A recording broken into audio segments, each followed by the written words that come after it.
in the hearts of men.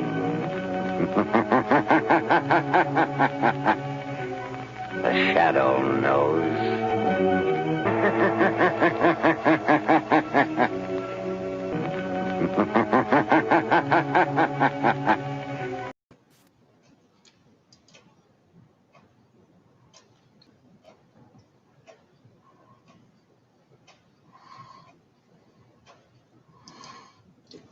Hey, everyone out there. How you all doing? Hello, everyone.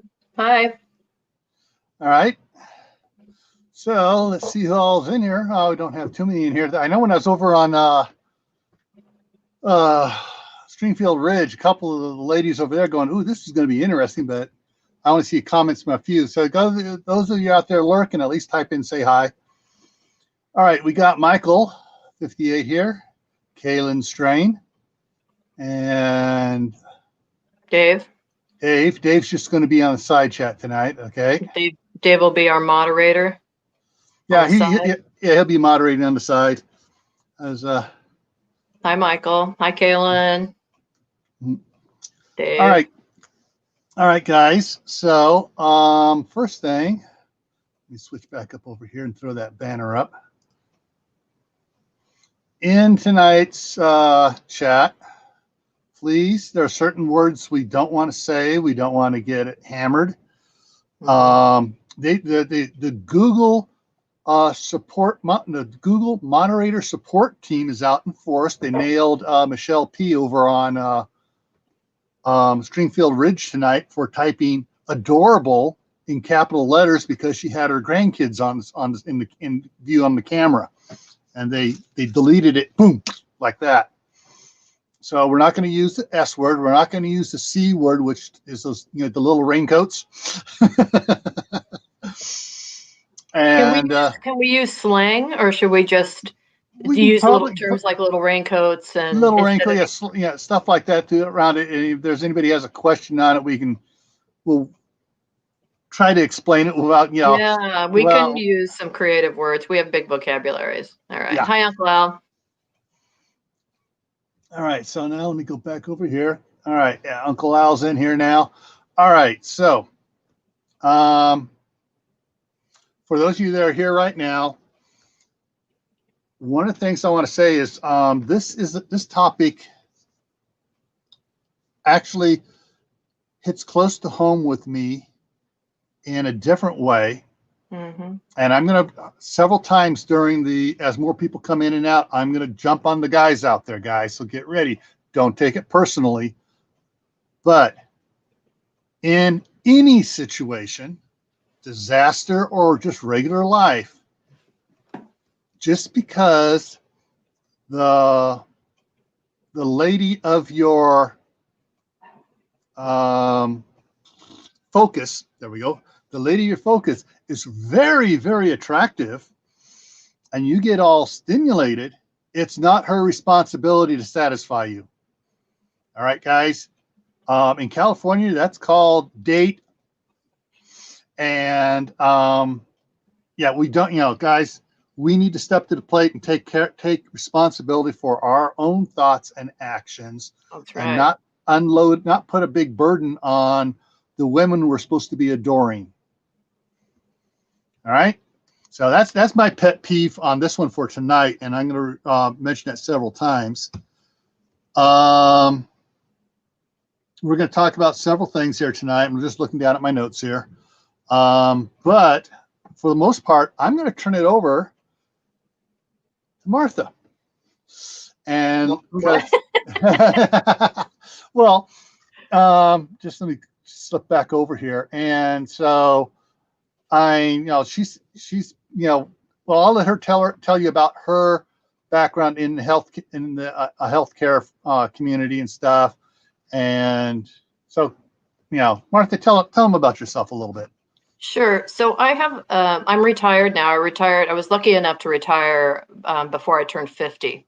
And the reason I was that lucky is because I started going to work right out of high school. And my first, I waited tables like everybody else under the sun, right? Or worked at their dad's office or whatever. But I was lucky enough to be going to college and working with a group of nurse midwives in a home birth center, and I became a birth assistant. And so I worked with them for about 3 years as a birth assistant. So I was on call 24/7 for on and off, a week on and a week off, which I can tell you, as being an 18, 19-year-old girl, was the best birth control there ever was, is having a woman have a baby, right? And go through the whole pregnancy, prenatal care, postpartum care, the full meal deal. So off and on through my 30 years of medicine, I've worked for various nonprofits in women's healthcare, men's healthcare, and many for-profits. I did quickly diverge from hands-on medical care and became administrative, but I still know a lot about sexually transmitted diseases, which we now call sexually transmitted infections for various reasons, which I can talk about if anybody cares about it. What's healthy, what's not healthy, and also about how things can go sideways during times of stress for people, both from a woman's point of view and from a man's point of view, from abusive behaviors to increase in reproduction that sometimes occurs after a natural disaster, like after 9/11. There was a sharp down and then a sharp rise, is my understanding.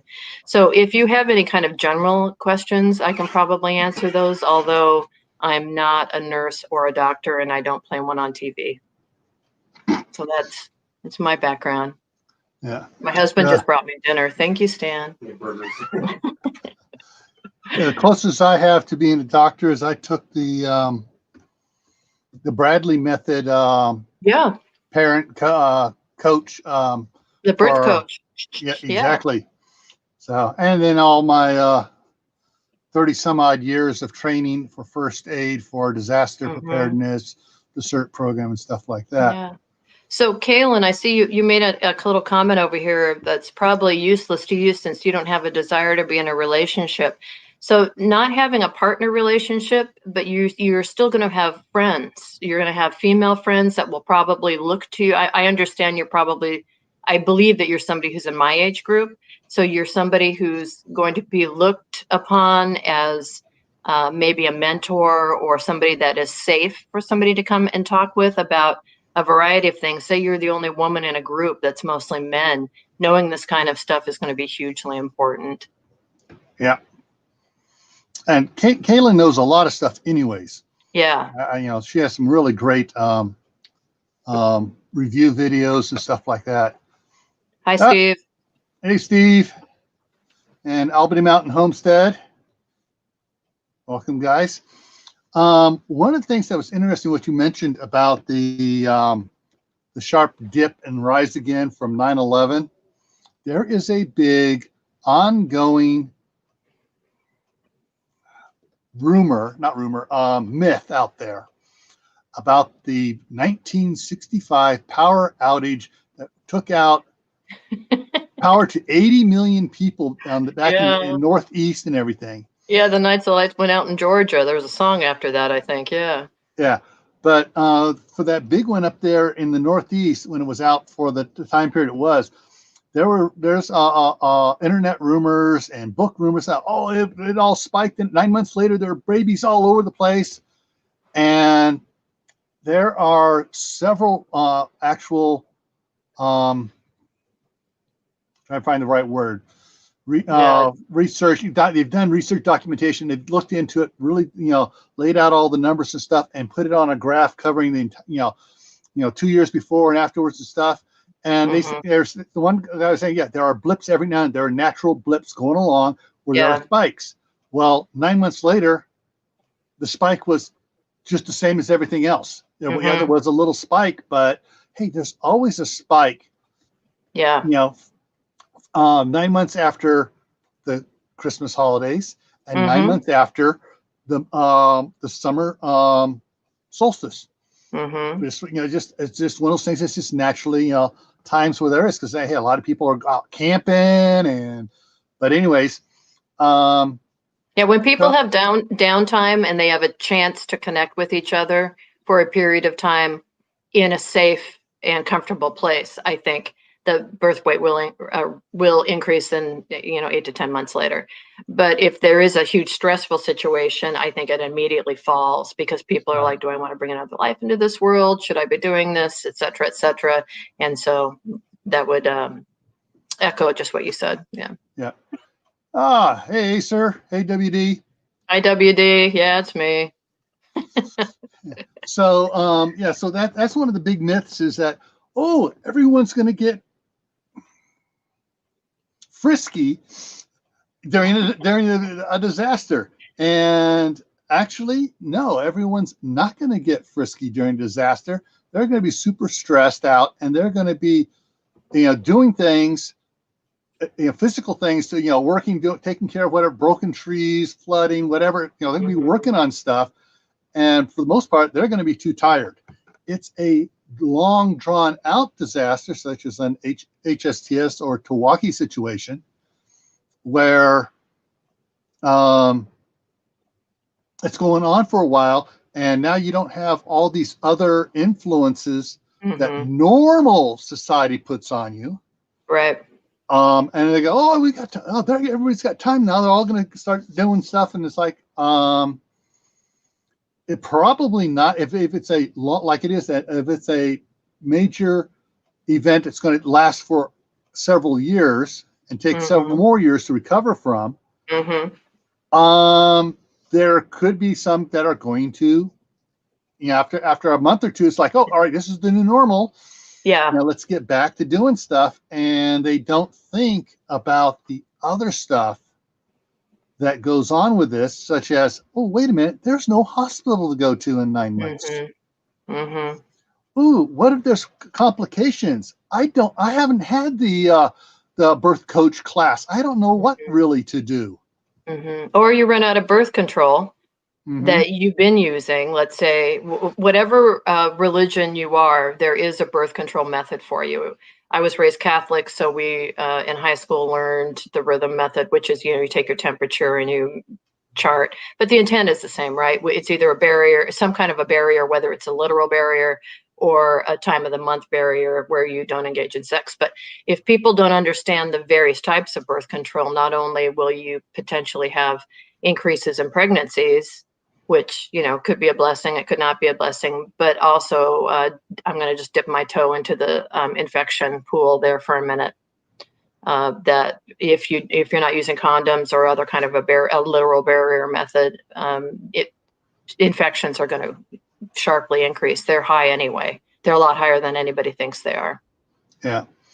One of the other things which I gave my younger brother a bad time about, we started calling him Sure Shot at work.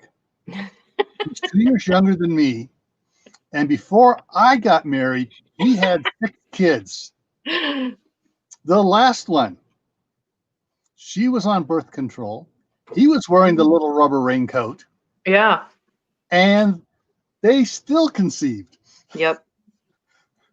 So it's the only 100%, only 100% is abstinence, right? That's what Uncle Al is saying in the little side comment here is he's got his monk training, which means that sex will be off limits until I suppose he finds a partner. But yeah.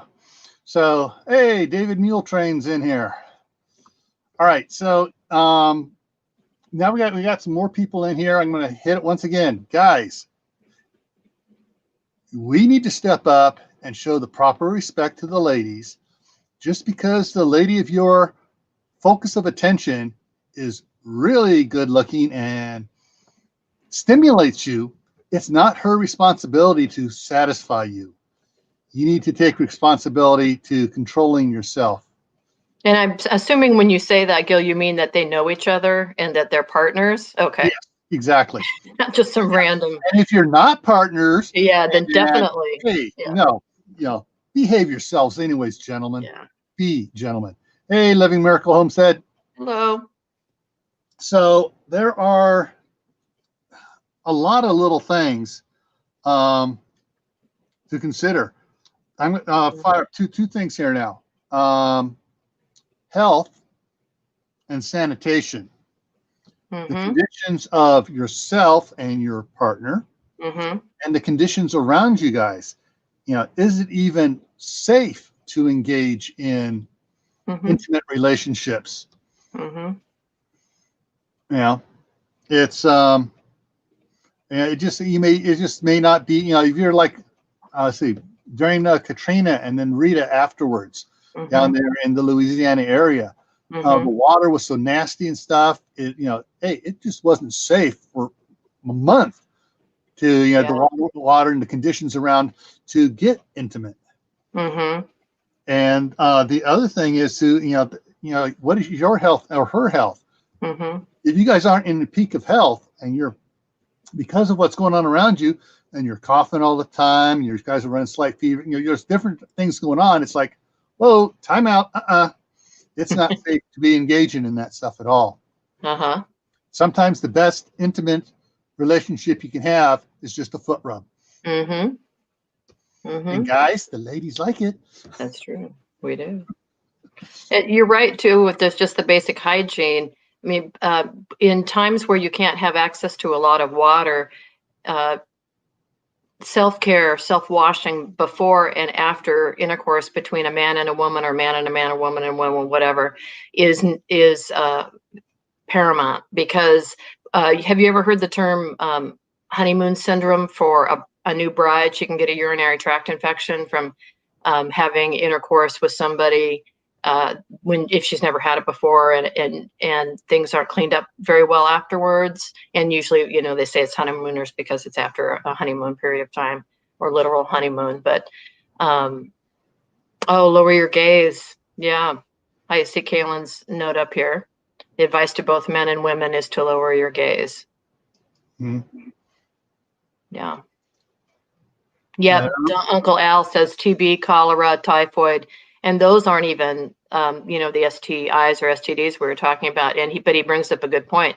That is hygiene. I know you guys talked about that fairly recently too, so it should be on everybody's mind. Oh, got a favor to ask those that are watching. Down below, so I get my finger pointing the right direction. So down under Martha over there in the corner, it should say on the YouTube thing, you know, share out. Yeah, go ahead. You know, I think this needs to go out to all your friends and stuff so they can learn about this stuff and become more aware. So if you guys could share this live stream out, that way you get some more people learning, because the more people that know about this stuff and are aware about how they should properly act, the less problems there will be for the community as a whole, if and when a major event happens.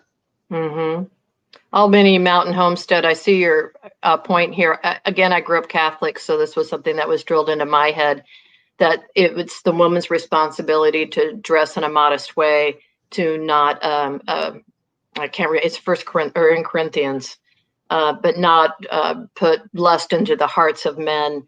But that also included in that was we weren't supposed to braid our hair or wear jewelry either, because that would also make men go lusty. But you're right. I mean, you got the football players running around with their rippling muscles with their shirts off, but we're not supposed to wear a skirt that is above the tips of our fingers when we go straight down beside. So anyway, yeah, it's pretty funny. I get you. I hear you, girl.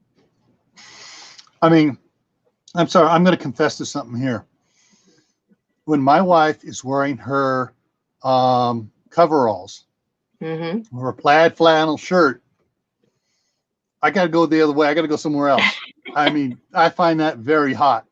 I mean, yeah, I like to watch a man chopping wood. That's fine. That's nice too. Yeah. So, yeah, you know, this, you know, it's not necessarily. Courtney's in the house. Hey, Courtney. Hey, Courtney. How's it going? Had a chicken issue. Oh no, not again. Yeah, but it's like I don't know, if ever, you know, I defy anybody to find me in a short sleeve shirt in any of my videos outside. Why? It's been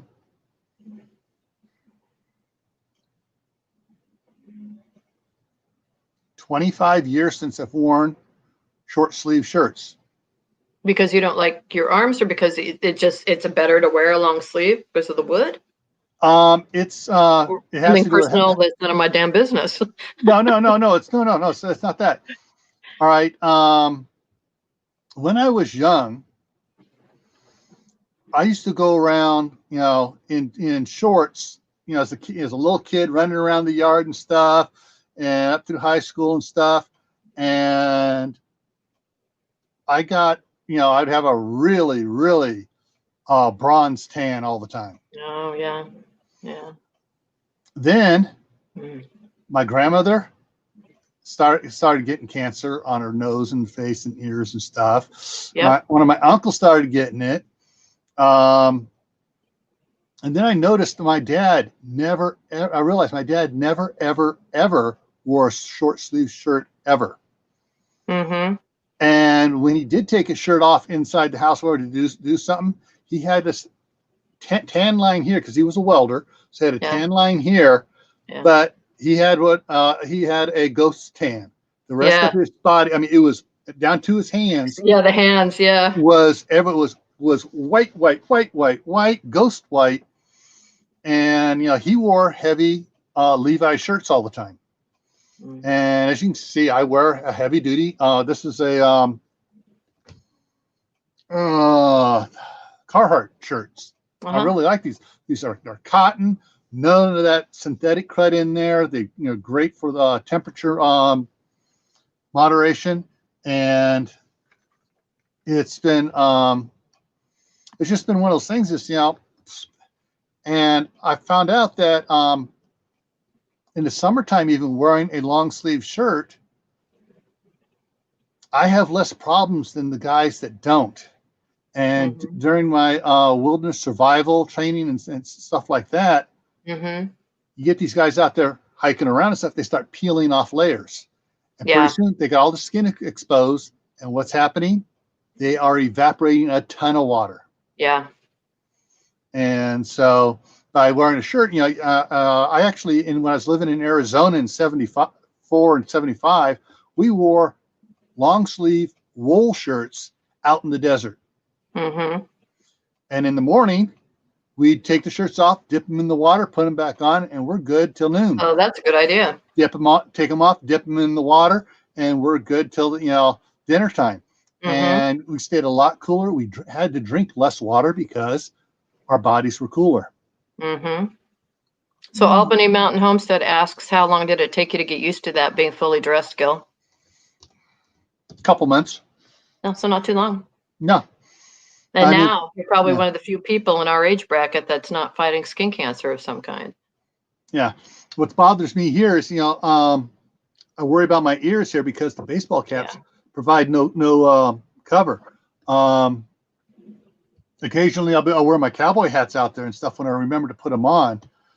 But when I was working construction, it was, we got the broader rim hard hats to protect our ears. It's important. So, I mean, going back to where we got off on this side tangent was back to the way we dress and stuff, as far as being attractive to the our significant others is, we should, dress appropriately in a disaster situation as to try to not to stimulate feelings of amorous desire in them. Okay. They need fried if they don't use sunscreen. Everybody wear your sunscreen. Do it.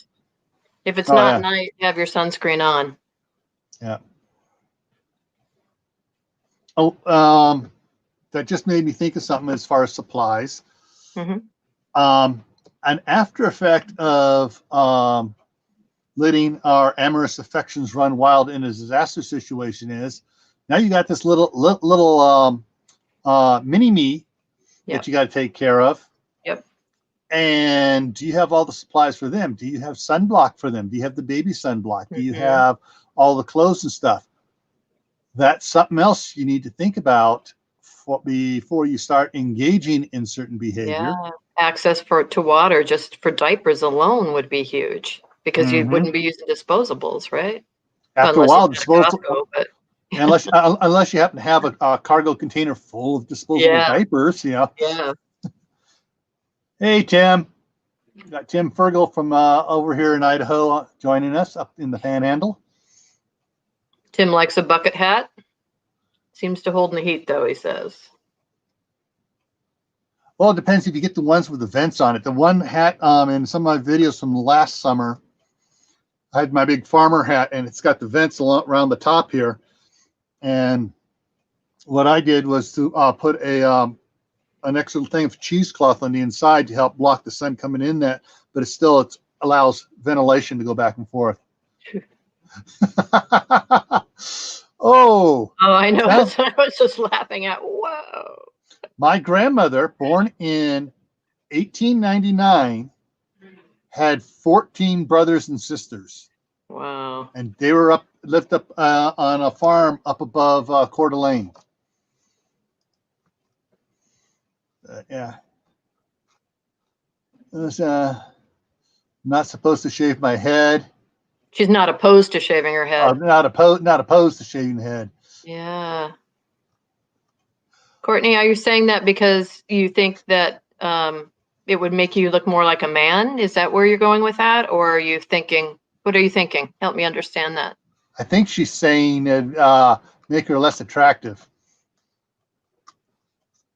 But I think if we're going to find your husband after a little bit, it's going to all of a sudden his mindset is going to change a little bit. And then he's going to think about what was that? The Star Trek, the motion picture of what's her name? Oh, shave her head for it. Yeah, it could be sexy. Yeah. Kaylin says her hijab protects her ears from sunburn. Oh, yep. Yeah. And they have the swimming hijabs. Am I saying that right? Hijab. I know there's a slight difference, and I don't want to be disrespectful about that, but I hear what you're saying, Kaylin. Yeah, and Albany is right. It's about control, and it's about, for a lot of cases too, also it's about expressing meanness. I'm trying to think of the word. Violence and control. Yeah, violence, but there's a specifically thing in it that deals with expressing that it's expressed through violence and control. So I looked this up a little bit too. After apocalyptic type events like Katrina, there was an exponential increase in the amount of abuse from men toward women, almost exclusively. Although there's always men between men and women between men, and So I don't want to just say that there's one sex that this happens to. It happens to all sexes and genders. So it went up, something like reported rapes went up to 40%. And for people that think, well, sometimes women might report a rape that didn't actually happen, the number is so small that I don't even want to honor that right now as part of this discussion, because we know it does happen. So let's just stick to that. So something we haven't talked about is the outcome of that. So if you get raped, potentially you could give birth to a child. But also, what do you do with the person that has done the rape, or has abused the person, or molested the child, or whatever? And I don't know, Gil, this is your party if you want to go down that road or not, because I think that there's going to be a lot of instant justice. And then my thing on it is, all right, who has hogs? Who has the big wood chipper? It's time to feed the hogs. The 3 S's: shoot, shut up, and no, in the chipper. Yeah. Hog food. I happen to agree with you there. Yeah. As long as we know for sure. Yeah. Yeah. Oh, and you're right. You can even be raped in a Mary Albany Mountain. I'm sorry, I don't ever know everybody's real homesteads, real names, but you're definitely right. People can be raped in a marriage, and like you said before, no means no. And there is, we do, back when we were young, when I was young and when Gil was young, there was a certain amount of give and take. We didn't have to say, hi Gil, my name is Martha, and I'm wanting to know if you would like to be intimate tonight, and get a verbal consent like that. But we do need to do that now. Everybody needs to do that now. It's part of being a human on this planet. So even if you know each other a long time, legally, we're supposed to get that consent. Being with somebody for 20 years is obviously different than being with somebody for a few weeks, but still you need to get that consent, even if it's whatever rules you decide to. How's that? Yeah. Even if, like my wife and I have been married over 30 years now, and even still, then it's like, hey babe, tonight you want to take a shower together? Yeah. No, but I'll see you afterwards. Yeah. You've got your code. Yeah, sure. Basically, she doesn't like shower because because one person's always getting cold in the shower. Yeah, that's we don't have double shower heads. Yeah, and like we used to have it, and then it was a different thing. But with one shower head, it's like no, okay.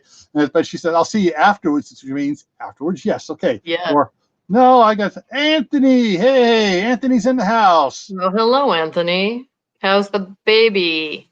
Did she settle down? How's Mama doing? So, sir. Yeah, one of the things you need to, realize that, just because you're married doesn't give you a license to demand to be satisfied. Yeah. We need to have self-respect for each other and for ourselves. Yeah. Yeah. And so, and if it's in a disaster, you really should be showing extra respect for your partner, because you don't want to cause a problem for them, which could endanger their life. Mm-hmm. Agreed. Yeah. And if she says no and you go ahead and move forward with it, your life will be in danger. Mm-hmm. It's like, what you just said just made pop in, reminded me of the movie, The Burning Bed. Mm-hmm. He's got to sleep sometime. Or what did she wired him into a fireplace, didn't she? I'm not sure. Yeah. I never saw the movie, but I've heard it was a great book about it. But it's like my wife has learned some stuff from my mom, and she only knew my grandmother for about a year. But my grandmother talked about how she used to handle the 12 and 16-inch skillets working. Yeah, I could toss those things around and do stuff Probably like that. Had guns of iron herself, yeah. Oh yeah. I mean, she worked in a catering company, and was one of the maid chefs for many years, and running the kitchen and doing everything. And but a good cast iron frying pan, guys, that hits you. I don't care if you are a linebacker. You ain't got no helmet on. That thing hits you in the head, you're going to go down. So don't earn the frying pan treatment. Yeah, it will kill you. So Anthony's getting some side chat advice on how to put the baby to sleep. I know when they try to fall asleep and then they jerk themselves up, that it's too exciting to go to sleep, Dad. I want to see. Yeah. What's interesting, I found out with my kids, during the daytime and stuff, when they needed to take a nap and they didn't want to go down, I would sit in front of the TV on the floor with my back against the couch, leaning way back, and just put them on my chest here and just pat their bottom in a rhythm out. Second I stopped, they'd start fussing. And if I was breathing deeply, that rhythm of my breathing got them down too. My daughter had for her first two boys, had a white noise box in the room there next to the crib, doing the white noise. But the the third one, it's like, go up, turn it off. And he goes, he doesn't like the noise. But, if you're there next to him or somebody's laying next to him, he's out. He needs that somebody next to him, and he goes right out. Copper Kettle Farms. Hey, how's it going? Kaylin also brings up that there might be times when partners may not physically be able to initiate or reciprocate in an intimate relationship with their partner, and you can figure something else out, or maybe there's a period of time. Yeah, you're right, though. That needs to be discussed in that partnership, and some other acceptable answer being reached. I agree with you there. Mm-hmm. I'm just reading this here. Someone sees this in the future, we can bring awareness. Yeah. Okay, I was just reading Albany's full comment there.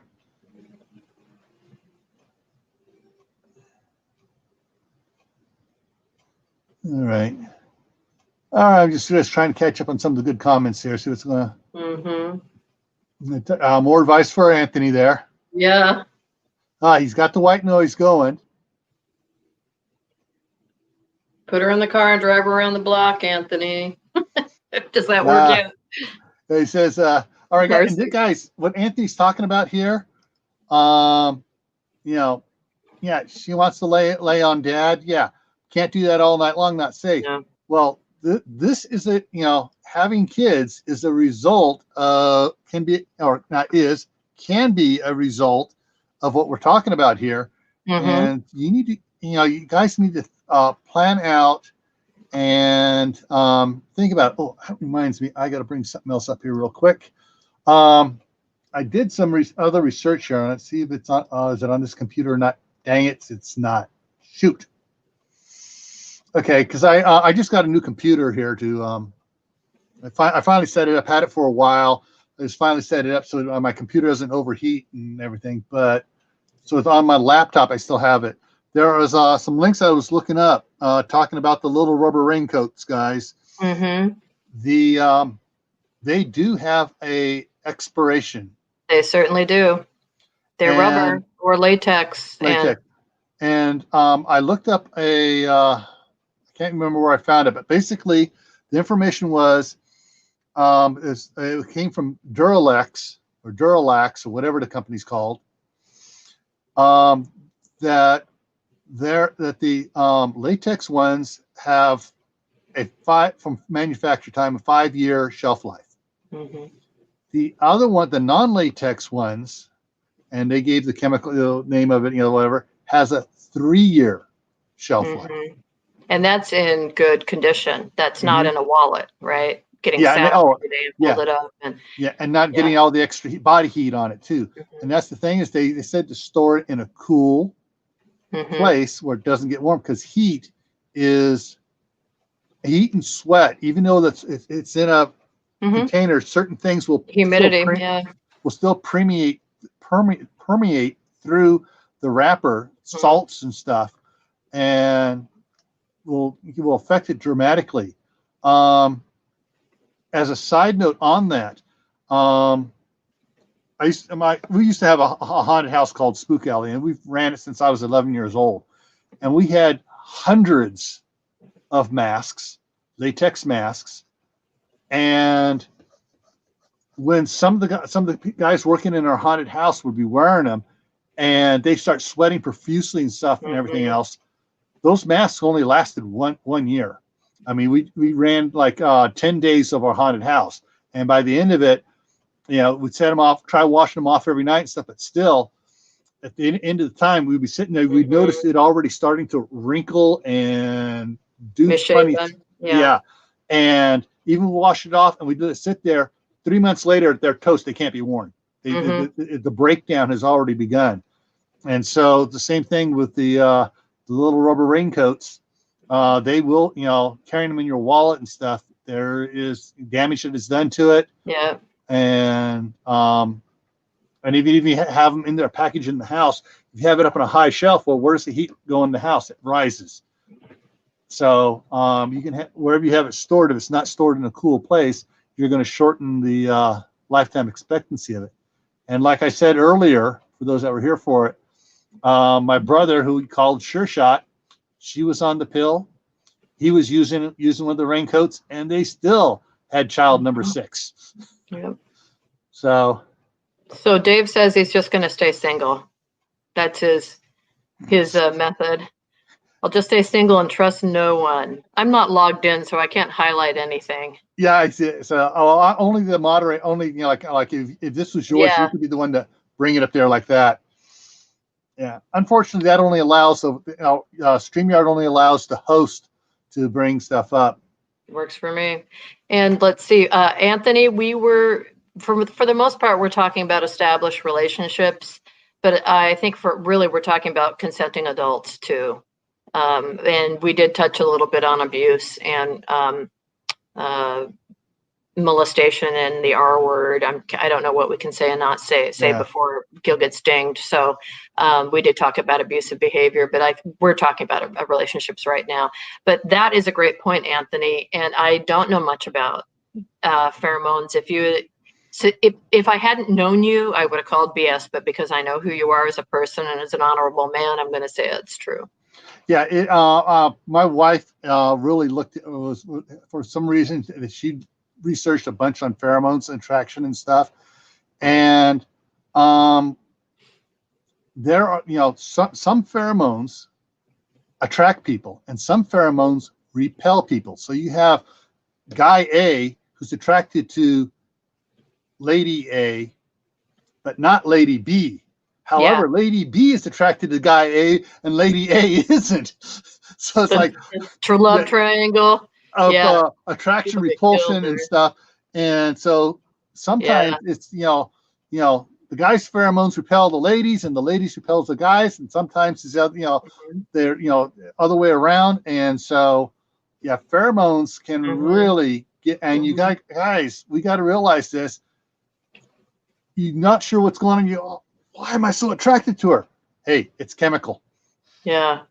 All right. And the abstinence life only works so long, Alan. I mean, we can be abstinent all we want, but at some point the human race should go on. So what do we do then?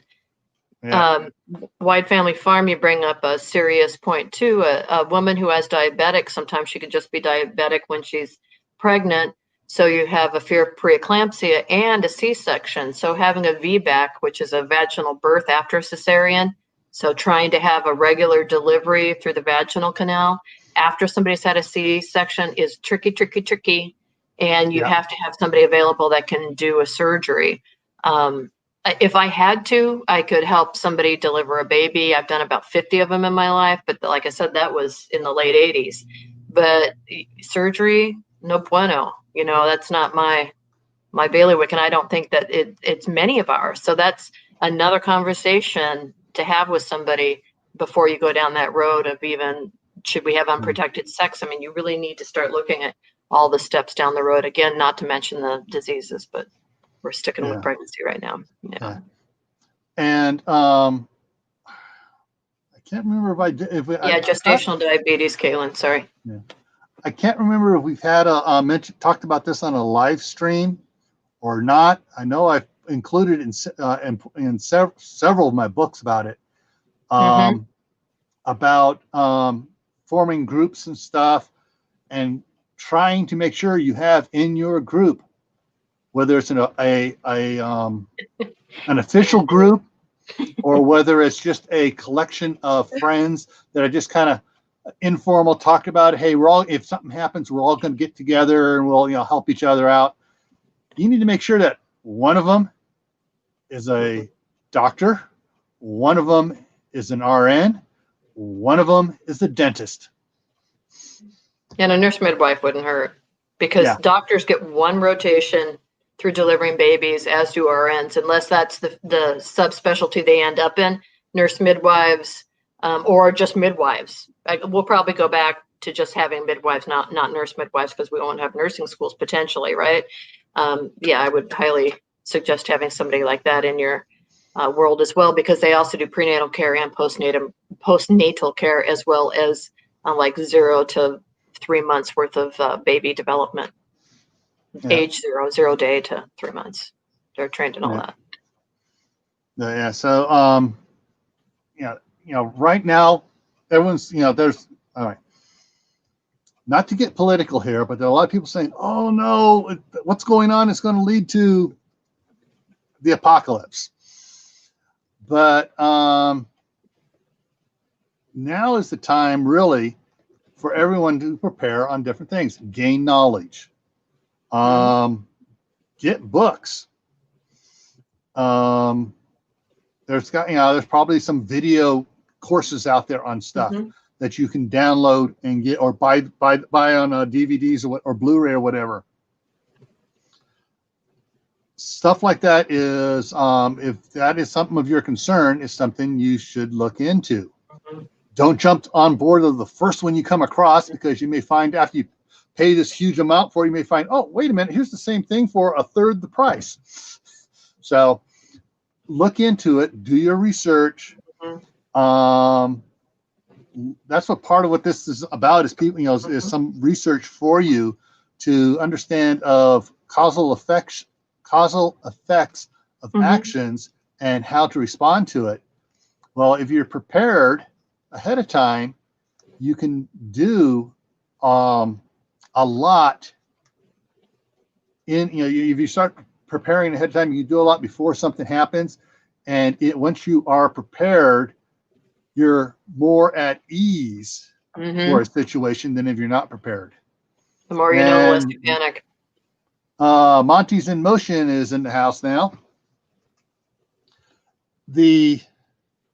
Probably in my mind, everyone here should get your first aid CPR training.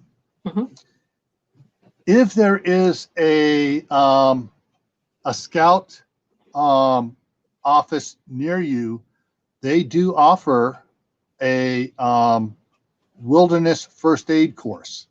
Sometimes they only offer it once or twice a year because they're just lucky to fill it up, because it's only certain people in scouting take it, because it's only required for what's called high adventure outings, and it's good for 2 years. But if you get a lot of people together and you can find some of these instructors, they'll come to you and they'll teach your group. This is all something else a little bit better to work with. Dan M is in the house. Prep Steading with Nana Benda is in the house. Cool. Hey guys. Welcome. And CR is in the house. Created the Redundancy from north of the border. Hey, CR. So things to consider, and things, we've been talking a lot about long-term disasters and stuff. Well, it could be something we have mentioned though earlier about Katrina and Rita, how there was a month-long disaster scenario going on down there in Louisiana and Alabama. It doesn't have to be that long when something can go wrong. Where you are doing, so you might want to think, oh, this is going to be over quick. I don't need to change my behavior.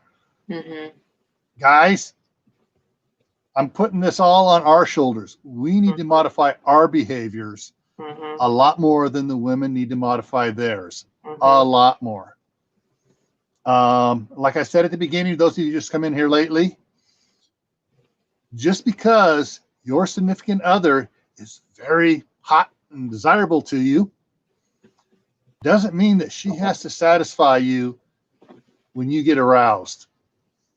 We need to make sure we use our minds to control ourselves, because in some situations it's just not a good thing. And let me throw something up here really quick here, shift this over. So in here, hey, we got the swamp area here. We've been flooded here. Yeah. And well, there's whether it's a flood or a total economic collapse and the cities have fallen apart, or whether a hurricane or tornado has gone through the area and just tore it all up, we need to think about what we do and how it affects the one we love. And so actually, ladies, the ones we love. Because, hey, if you already have some kids, and like we mentioned earlier, if the conditions around you are unhealthy and both of you aren't in peak of health, you could get a certain infection. She could get an infection and she could wind up dying. Now you're a widower with kids. Yeah. Let the party begin. Oh, Anthony.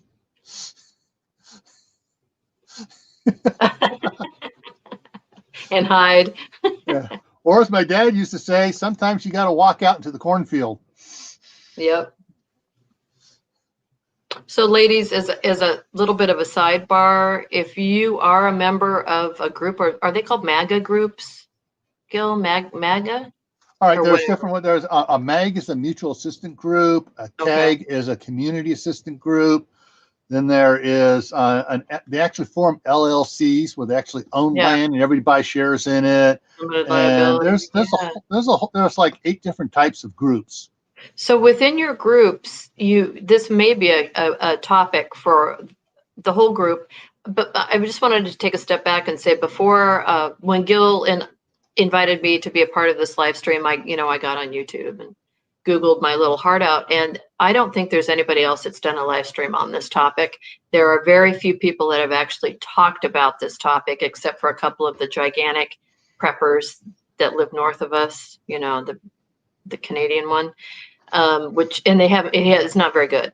So I would encourage you to talk about this within your groups, come up with a buddy system for the ladies, that if something does happen, that you have your partner, your female partner that you go everywhere with, or with your male partner. So you always have a buddy system. And I seriously consider, or would encourage you to take hand-to-hand combat and weapons training and have your firearm on you and your knife on you at all times. I think Steve could chime in here in a second and talk about how important weapons training is, but hand-to-hand combat is gigantic. You need to know how to defend yourself. I'm in my 50s. I still train, I still spar. And I think that we all need to do that. It's not something I ever talk about because it's not part of my day-to-day life, that I don't, there's only so much I show people. It's the first time you see my face, right? So, but I really encourage you to protect yourself. And nobody on this planet is going to protect you as well as you. And that's why I prep. I do it because I don't depend on anybody but me.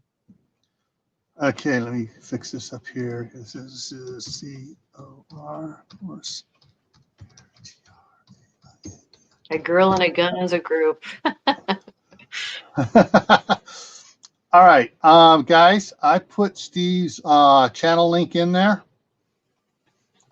He does firearm training. He has some really good videos out there on this type of preparedness stuff. Check him out. He's got some really common sense, grounded, not freaking out. In fact, he likes to poke fun at those that freak out. Videos out there, and good information, good, reliable person to talk to and to converse with, either by email or on his comments on some of his videos. And if he doesn't know a group in your area, he may be able to refer you to a contact or a source that you can contact to find a group in your area. But if you have a firearm, you have to take a training or 12. Yeah. Do it. It's very important to be properly trained. I've done so much friggin' training over the years. When I was working for Homeland Security, I swear I had to spend 2 hours a day online for the online training courses I had to knock out, and every day.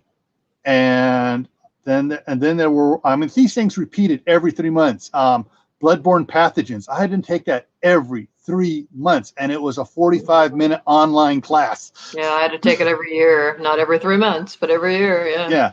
And there were all sorts of things that are, right, WD. Who's commenting and laughing out there? There's several funny ones going right now. WDC Gut says guns are icky. Yeah, right, WD. Yeah. Like we believe that one. Yeah. He's a former deputy sheriff, so that's why we're. Yeah. He's my neighbor. Oh, cool. Yeah, we live like 15 miles from each other or something like that. All right. Well, hey, you're starting your own group right there. Maybe.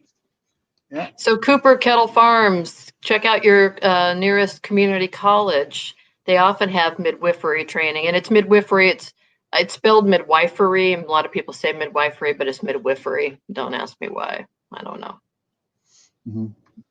Okay, let's get one other thing here up real quick. Yeah. Also, you can also check with the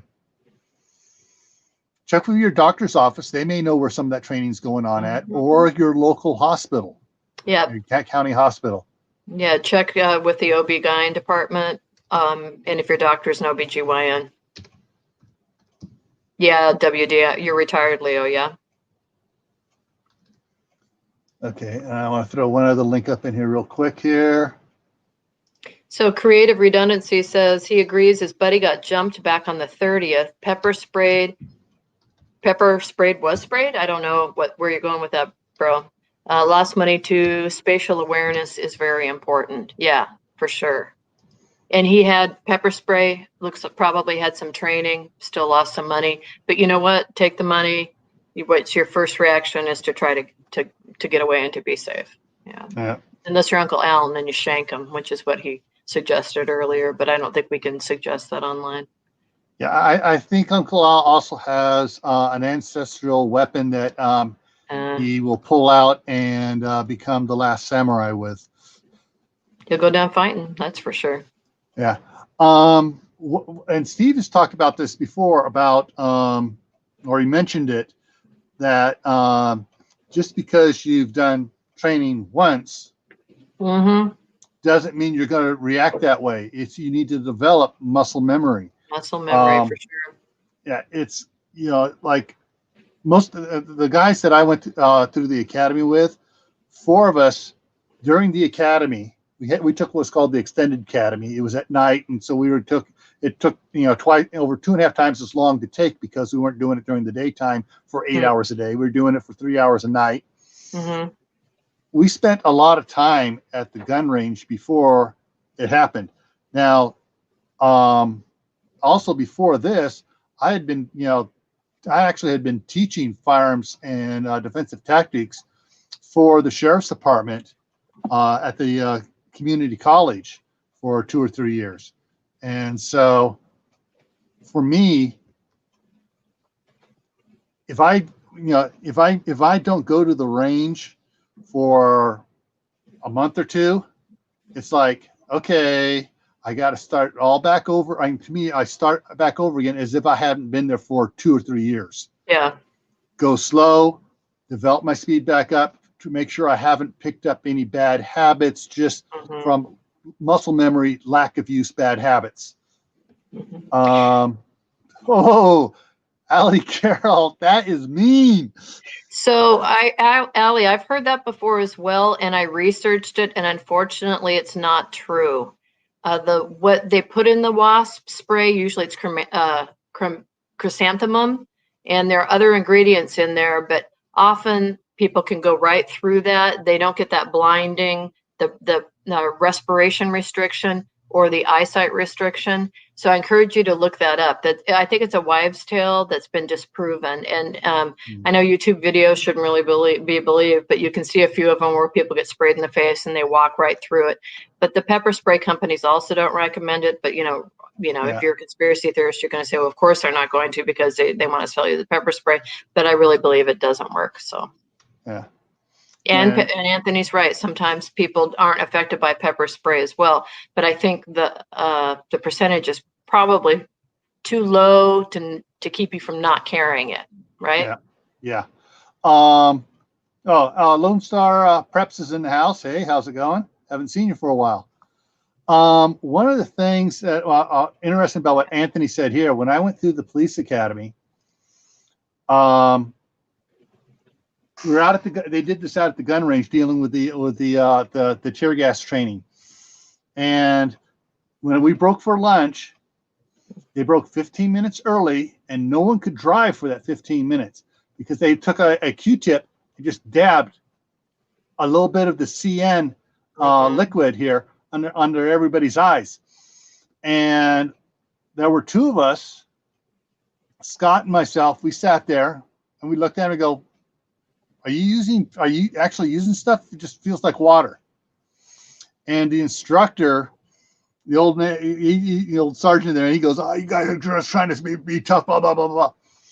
Okay, fine. He came back and they pulled out, and then they did tear gas canisters. They took an old wire coat hanger, tied it to it, popped it, walked up and down the line and smoked everybody. And he made sure the wind was blowing from him to us as he walked by so he wouldn't gas himself. Yeah. Everyone's going, and we're standing there like, this is like a campfire. Yeah. And then they popped the CS gas. Oh. And for those of you who don't know what the difference is, I'm not going to use the chemical names, but I remember the nicknames. CN, cry now. It hits you now, and then it tapers off. Okay. Yeah, it tapers off. Yeah, a CS was chicken, and it didn't hit you right away. It took about 5 or 6 seconds for it to hit you. Then it drove most people to their knees. Mm-hmm. So first he did the CN gas canisters, and then he did the CS gas canister. And Scott and I were looking at each other like, everybody else is falling down. We're like, why aren't we affected? We're looking back and forth, and the old Sarge saw us, and he starts waving it around at us. He starts getting so mad. He's waving it. He wrapped it around himself and gassed himself, and we're still standing there. So the CN and CS didn't affect either one of us. Well, Anthony Pepper says spray, on the other hand. Yeah. Oh man, I hate that crud. Anthony says that once you've been sprayed with OC, CS doesn't do anything to you.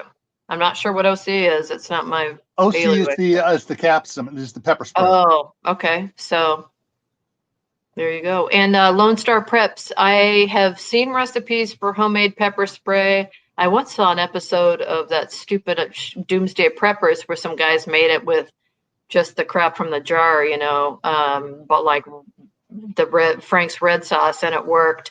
Anthony grows hot peppers. Maybe Anthony knows the answer to that, but I suspect if they can make it in a factory, that you can make it at home. It's just the aerosol or the delivery system where you may have problems.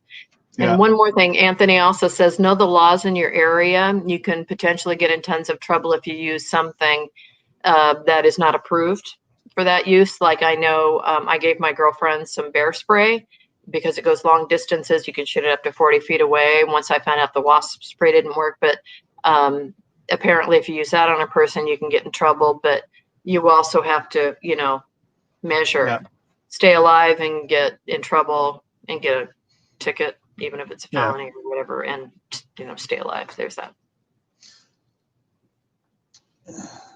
Okay, Anthony says OC is pepper spray times 500.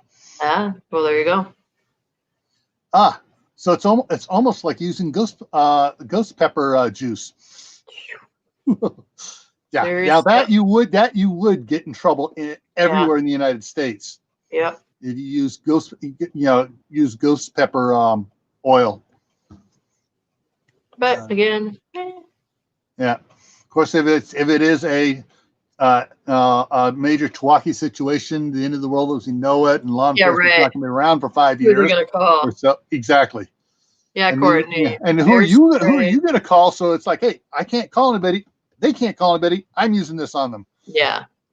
But so ladies, I'll answer a question here in a minute. But ladies, training, self-defense training. Don't just take one course and think you're good. Yeah. Practice. Mm-hmm. One of the interesting things is, and a lot of people don't go in for it, is judo. Mm-hmm. I'm always getting her name wrong. Rosie Roe. I can't pronounce it. The girl that was in Expendables 3. There used to be one of those extreme fighters. She took gold, I believe, 1 year for the U.S. in the Olympics on judo. Sweet. She actually broke 3 competitors' arms doing arm bars in competition. Whoops. In not judo competition, in the extreme combat stuff and everything else. Yeah. Yeah. Anyone that can do, and on the movie, she does her own stunts. Anyone that can do that. And what does she take? Karate? No. Kung Fu? No. Judo. Isn't that a grappling art? Yeah, exactly. Yeah. It's grappling. And Grappling you use is the other nice. person's motions and weight against them.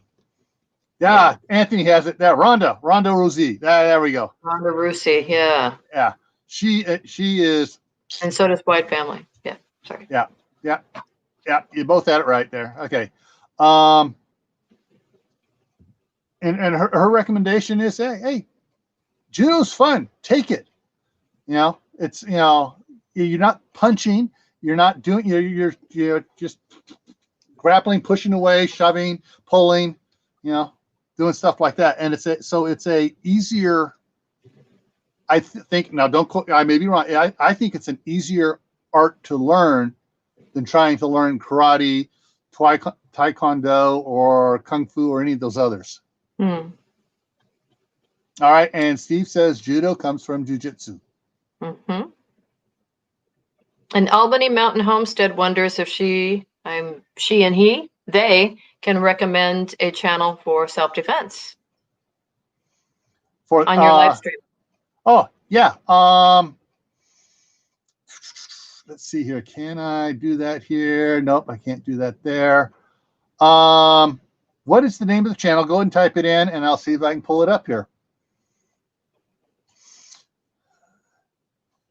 Steve, you left us for a while. We were talking about you, but whatever. Yeah, I even threw up your link up there. And so, for firearms training and stuff and common sense stuff, go to Corsair Trainers channel. The link is up there above.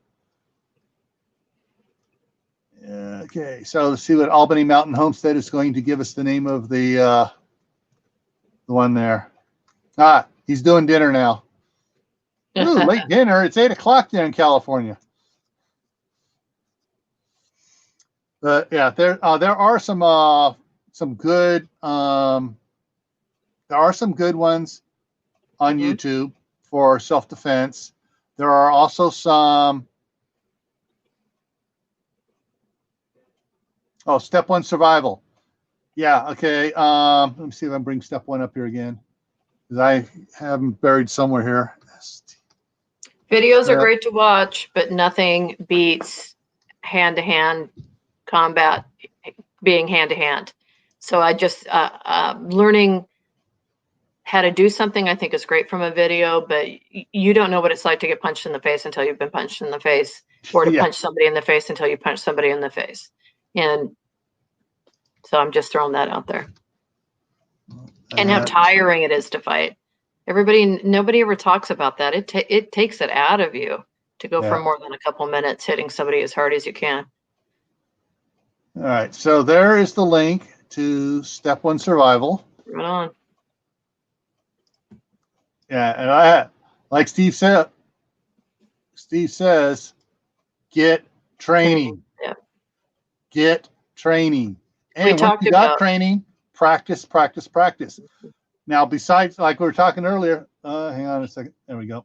Like we were talking about earlier, other skills and stuff to get training in. Be well-rounded in your training. Anthony, stop punching yourself in the face. He says he punches himself in the face and people used to run away because they think he's a nut job. Exactly.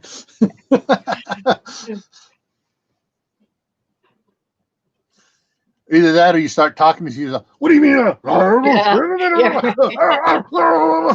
Yeah, they kind of go. Yeah. But there are don't just take the first channel you go to and say, oh, they know everything. Yeah. Some of them I watched, they had some good stuff, and then they started getting into some really weird stuff that's like, wait a minute. That really doesn't match any of the training I've ever had before. And when I was in law enforcement, we had a gentleman up there in Northern California that had a law enforcement defensive tactics system, COGA.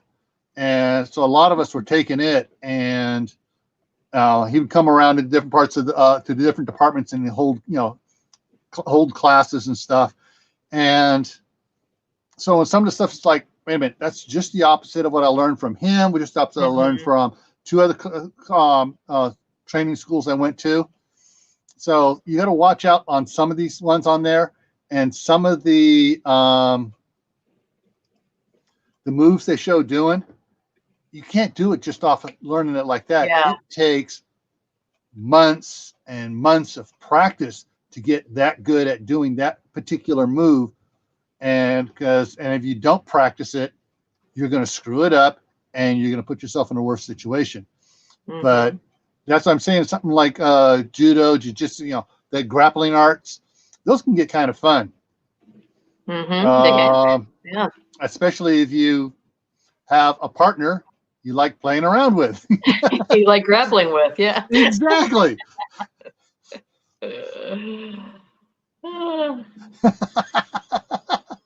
Oh, I got. Yeah.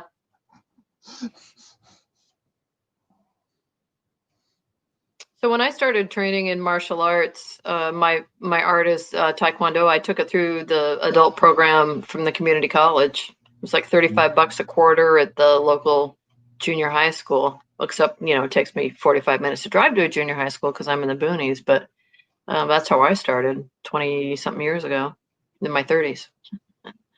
Yeah. And let's say Prep Studying with Nana recommends A Girl and a Gun is a woman's shooting group. That's great. Yeah. And remember, gun control is keeping your gun on target when you're stressed.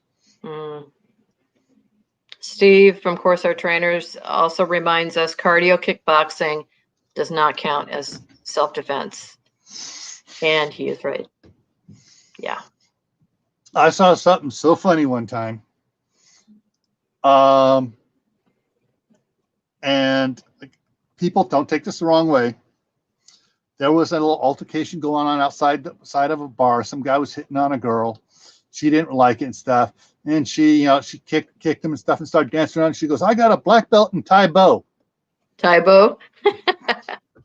God, you remember that guy? What was his name? Gee. Yeah.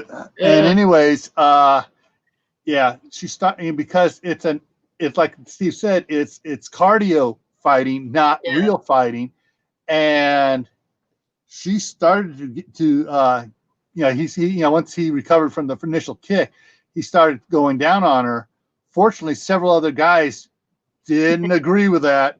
Yeah. And, grabbed him, dragged him off, and tried going separate directions with him.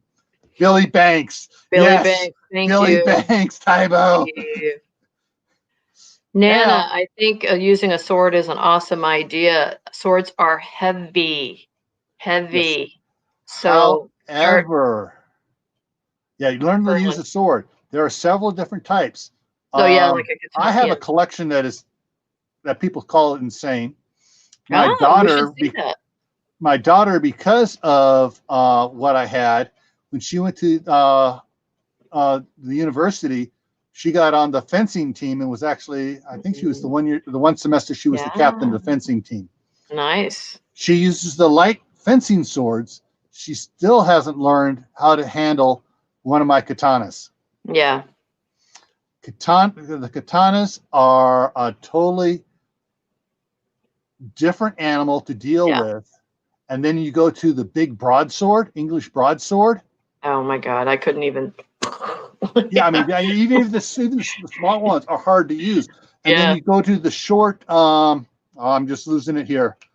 The Centurion short sword. Can't remember the name of it right now. I'm having a brain fart. No, like Uncle said, a saber too. That's something totally. Each one of them is different weights, balances, and machetes. Everything is different. If you're going to learn something, make sure it's one you can handle, use, and get training in it. and get training in it and practice and practice and practice. And my daughter tried borrowing my machete to cut up a bunch of the big pumpkins and stuff she was going to throw in the chickens. And she wasn't used to the heavy weight thing. And when she hit it, it rolled in her hand and pinched her hand. And so I thought, yes, there we go. There's the name. Steve's got it. Woo-hoo. Gladius, the Roman Gladius. Yes. And so, she stopped using it one-handed like she used to fence with, and with two hands, she's able to keep control of it. So some swords are two-handed, some are one-handed, And Kaylin reminds us that a fencing sword is a fencing foil. Thank you, Kaylin. Yeah. Now you got this saber, foil, epee. There's a whole. It's like, how many different types of pistols are there out there? About the same. You start going into knives and swords, and you get the same thing. But yeah, whatever you decide to do for defense, ladies and guys, practice. Yep. Practice. Training. You got to build up muscle memory and keep muscle memory. Welcome, autistic prepper. Yes. Hey. And so for our back on topic here before we wrap it up here, for interpersonal, intimate interpersonal relationships, especially in a disaster, remember, sanitation of the area is not going to be what it is now. Yep. Your health may not be what it is now. Water supply, cleaning supplies.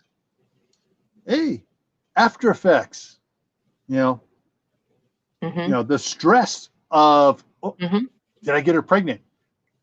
Did he get me pregnant? Both of you could be stressed out, adding to stuff. STDs, STIs, trying to read it from the notes here. And okay, I'll answer that in a second here, Lone Star. So there's a lot of things to consider before you delve into interpersonal, intimate relationships after a major disaster that lasts any length of time. In the short period immediately after it happens, you're going to be too busy and probably too tired. Yeah. When things go on longer, it can get become the new norm, and then you start doing stuff you really shouldn't be doing without thinking about stuff. Let's see here. Dan says vasectomy. Yes, some of us have done that just because. That solves one problem of many, but it does solve one large problem. Yeah. Yeah. All right. And so Lone Star, how do I see the aftermath of the election? The results played out. It depends what happens. There are still so much in flux. Even certain state senator races have not been resolved yet. And just because the press calls it doesn't mean it's true, because they've called many things, and all of a sudden, the numbers start coming in, and all of a sudden it flip-flops. So it ain't over till it's over.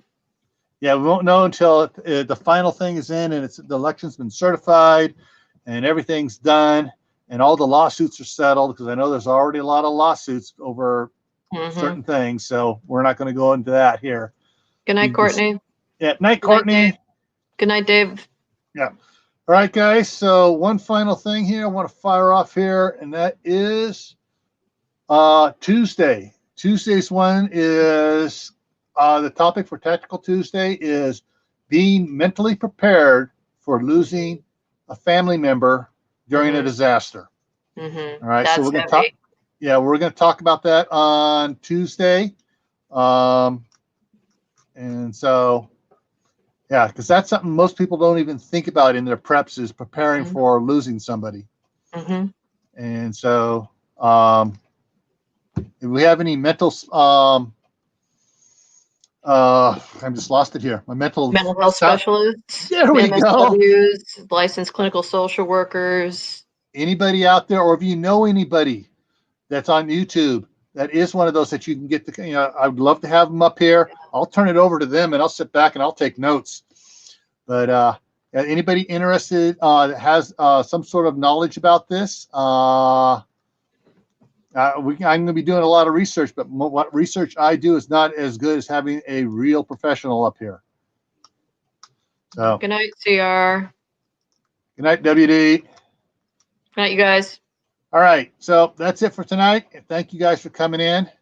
And as always, everyone, stay happy, stay safe, stay prepared, and we'll see you